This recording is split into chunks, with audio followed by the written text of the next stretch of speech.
Hello everyone, यहाँ पे आज हम चालू करने जा रहे हैं पेयर ऑफ लाइन का थ्योरम।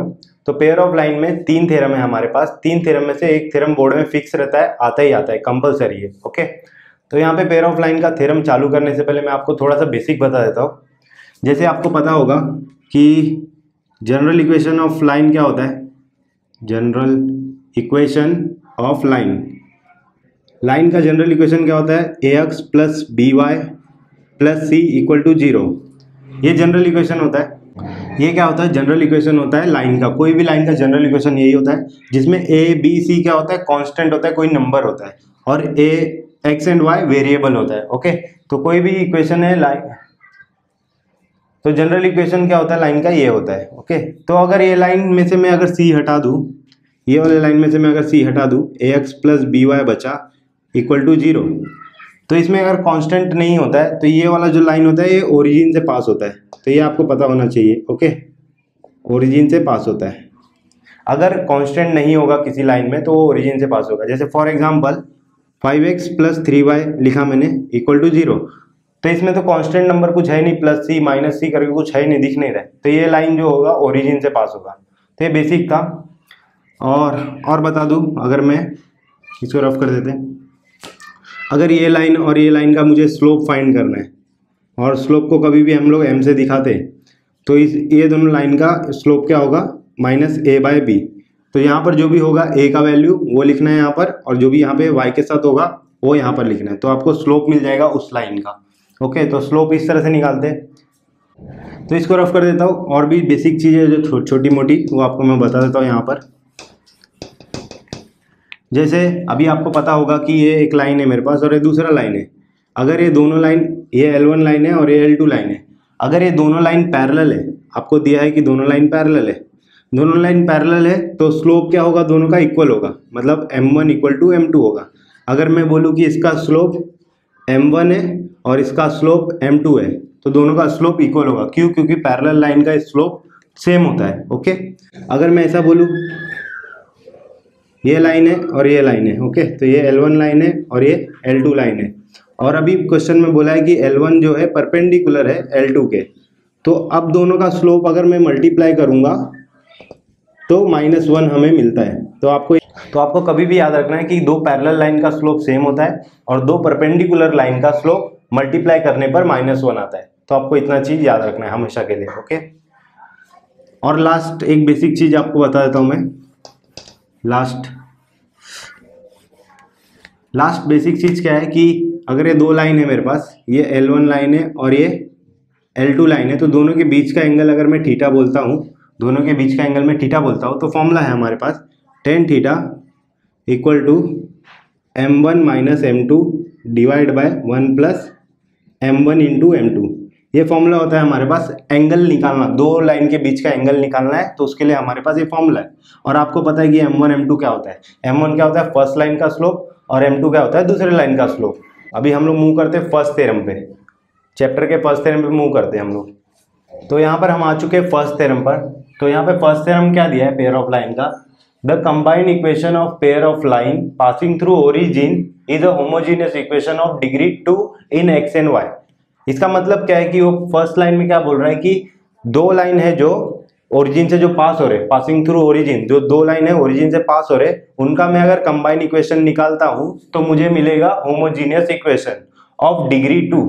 डिग्री 2 का होमोजीनियस इक्वेशन मिलेगा जब मैं दो लाइन का कंबाइन इक्वेशन निकालूंगा। तो ये हमें प्रूव करना है। जो दो लाइन ओरिजिन से पास हो रहे, जो दो लाइन ओरिजिन से पास हो रहे, उनका कंबाइन इक्वेशन निकालना है, और कंबाइन इक्वेशन निकालने पर होमोजीनियस इक्वेशन ऑफ डिग्री 2 हमें मिलेगा। ओके, तो आप बोलोगे होमोजीनियस क्या होता है, डिग्री 2 क्या होता है, तो मैं आपको बता देता हूँ अभी। ओके, तो अगर मैं बोलूँ कि x² plus x plus 3 equal to 0, okay, ऐसा इक्वेशन दिया है आपको, तो इसका डिग्री कितना, हाईएस्ट डिग्री कितना है, x के ऊपर पावर कितना है 2, तो मैं बोलूँगा कि इसका हाईएस्ट डिग्री इक्वेशन का 2 है।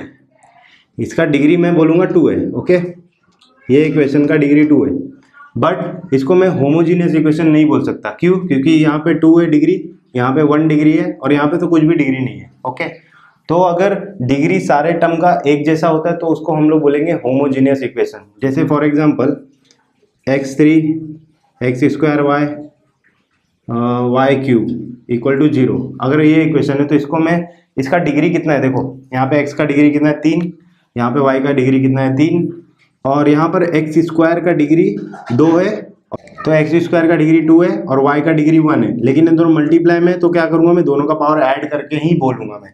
तो 2 और 1 कितना होता है 3, तो इसका हाईएस्ट डिग्री इक्वेशन का कितना है 3 है।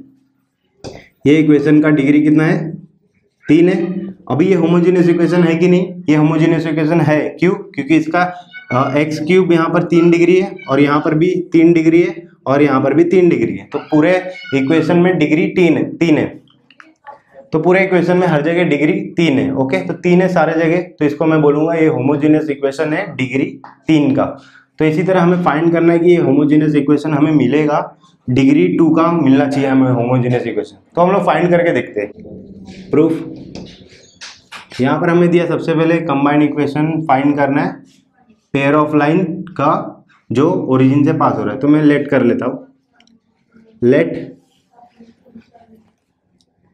L1 and L2 are two lines. L1 and L2 are two lines passing through origin.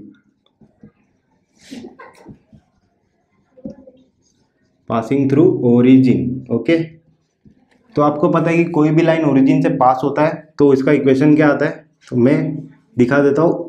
ax plus b y equal to 0। ये ट्रिपल साइन का मतलब होता है इक्विवेलेंट, मतलब मैं बोल रहा हूँ कि ये इक्विवेलेंट है इसके। ओके, तो कोई भी लाइन ओरिजिन से पास होता है तो इसका इक्वेशन यही आता है, आपको मैंने बताया था बेसिक में। ओके, अभी दूसरा लाइन में बोल देता हूँ, ये भी लाइन ओरिजिन से पास हो रहा है क्योंकि L2 भी ओरिजिन से पास हो रहा है, क्वेश्चन में बोला था। तो इसका भी आएगा ax plus b y equal to 0। तो दोनों लाइन सेम सेम दिख रहा है, तो मैं क्या करता हूँ कॉन्स्टेंट चेंज कर देता हूँ, मतलब इसको a1 बोल देता हूँ, इसको b1 बोल देता हूँ, और इसको a2 बोल देता हूँ, और इसको मैं b2 बोल देता हूँ। ओके, अच्छे से लिख देते थोड़ा, इसको मैं b2 बोल देता हूँ, और यहाँ पर 1। Okay, a1 b1 a2 b2, क्योंकि अलग अलग लाइन है ना दोनों, तो इसके लिए मैं कांस्टेंट सबके चेंज कर दिया। तो ये हो गया। अभी हम लोग कंबाइंड इक्वेशन फाइंड करके देखते हैं। Therefore the combined equation of lines, the combined equation of lines क्या होगा, L1 into L2 equal to 0। दोनों का कंबाइंड निकालना है तो दोनों को मल्टीप्लाई करूंगा और इक्वल टू 0 उस तरफ है, दोनों का मल्टीप्लाई होकर 0 आ जाएगा। L1 का वैल्यू हमें पता है कितना है, a1x plus b1y multiply a2x plus b2y equal to 0। अभी दो ब्रैकेट है, दो ब्रैकेट का मल्टीप्लाई करना है, तो दो ब्रैकेट का मल्टीप्लाई करने आता है आपको। पहले a1x इसके साथ मल्टीप्लाई होगा, a1x फिर इसके साथ मल्टीप्लाई होगा। ओके, तो मैं लिख देता हूँ यहाँ पर देयरफॉर a1x मल्टीप्लाई होगा a2x प्लस b2y के, प्लस अभी b1y किसके साथ मल्टीप्लाई होगा, पूरे ब्रैकेट के साथ, a2x plus b2y equal to 0। अभी ये वाला टर्म मैं अंदर मल्टीप्लाई करता हूँ और इसके साथ मल्टीप्लाई करता हूँ। यहाँ पर मैं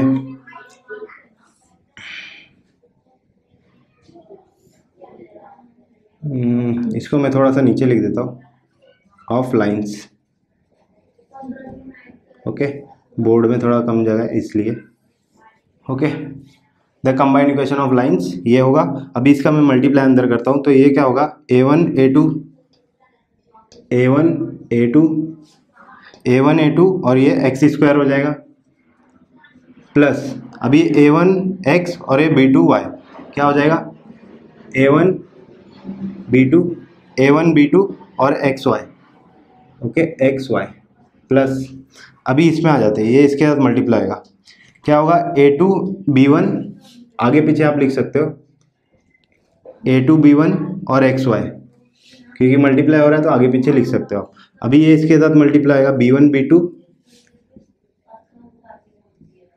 ये इसके साथ मल्टीप्लाई होगा तो नीचे में लिख देता हूँ यहाँ पर, प्लस b1 b2 और ये y square equal to 0। Okay, तो इसमें से भी कॉमन मुझे दिख रहा है xy यहाँ पर कॉमन दिख रहा है, तो मैं कॉमन ले लेता हूँ, बाकी को ऐसे ही वापस से लिख देता हूँ, a1 a2 x square plus यहाँ पर कॉमन आ जाएगा a1 b2 plus A2B1 common क्या है XY, तो XY को मैं बाहर लिख दिया plus B1 B2 y square equal to 0, जो B1 B2 था वाई स्क्वायर इक्वल टू 0। तो इतना हुआ। अभी आपको पता है कि A1 A2 क्या है, कांस्टेंट है, और ये भी कांस्टेंट है, ये भी कांस्टेंट है, और ये भी कांस्टेंट है, तो सारी चीज़ें कांस्टेंट है। तो कांस्टेंट को मैं कोई भी वेरिएबल अज्यूम कर सकता हूँ। तो मैं यहाँ पे लेट कर लूँगा, लेट कांस्टेंट ही है ना दोनों, पता नहीं कौन सा कांस्टेंट है वो, इसलिए मैं क्या करता हूँ A1 A2 को A लेट कर लेता हूँ, और B1 B2 को मैं B लेट कर लेता हूँ, और A1 B2 plus A2 B1 ये भी कांस्टेंट है पूरा नंबर, तो इसको मैं 2h अज्यूम कर लेता हूँ। आप कुछ भी अज्यूम कर सकते हो, ओके। तो 2h अज्यूम कर लिया, क्योंकि इसको h बोल दिया, इसको भी h बोल दिया, थोड़ी देर के लिए अज्यूम कर लिया मैंने, तो 2h हो गया ये। अभी सारी चीज़ों को मैं यहाँ पे पुट कर देता हूँ, ओके। तो पुट करते हैं हम लोग, तो क्या आएगा, therefore ax square plus 2hxy plus by square equal to 0। तो ये हमें फाइनल इक्वेशन ये मिला। तो यही इक्वेशन देखो, ये होमोजीनियस है कि नहीं। यहाँ पे एक्स स्क्वायर का पावर 2 है और वाई स्क्वायर का पावर 2 है, और यहाँ पे एक्स का पावर 1 होता है, वाई का पावर 1 होता है, तो ऐड करने पे 2 आएगा। तो डिग्री 2 मिल गया मुझे, ओके, डिग्री 2 मिल गया। और होमोजीनियस इक्वेशन भी है, क्योंकि सारे लोग का पावर सेम है, इसलिए होमोजीनियस इक्वेशन है। तो आपका ये फाइनल आंसर आ गया यहाँ पर, ओके। यही तो प्रूव करना था हमें कि यही है होमोजीनियस इक्वेशन ऑफ डिग्री 2। तो फाइनल वीडियो काफ़ी बड़ा हो गया है, इसलिए हम लोग क्या करते हैं कि अभी नेक्स्ट वीडियो में हम लोग सेकंड थ्योरम सॉल्व करते हैं।